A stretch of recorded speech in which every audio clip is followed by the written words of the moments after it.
জীবনের সব কিছু রাসূলুল্লাহ সাল্লাল্লাহু আলাইহি ওয়াসাল্লামের সুন্নাহর আলোকে, দিক নির্দেশনার আলোকে পালন করা, এটা ইনসাফ, এটাই দ্বীন, এটাই ইসলাম, এটাই শরীয়ত, এটাই নাজাত, এখানেই জান্নাত। আমার ঘাটতি আমাকে মেনে নিতে হবে, আমার কমতি আমাকে এটা মেনে নিতে হবে। মেনে নিতে হবে কিনা বলেন? হ্যাঁ, স্বীকার করতে হবে এটা আমার কমতি, এটা আমার ঘাটতি।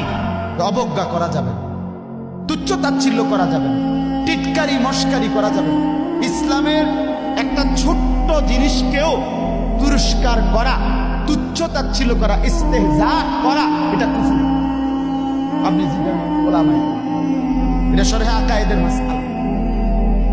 কুফরি কুফরি। আমনে দাড়িকে, মেসওয়াককে, টুপিকে, পাঞ্জাব, যা কিছু ইসলামের নিদর্শন, তার একটি জিনিসকেও আপনি অবজ্ঞা করতে পারবেন।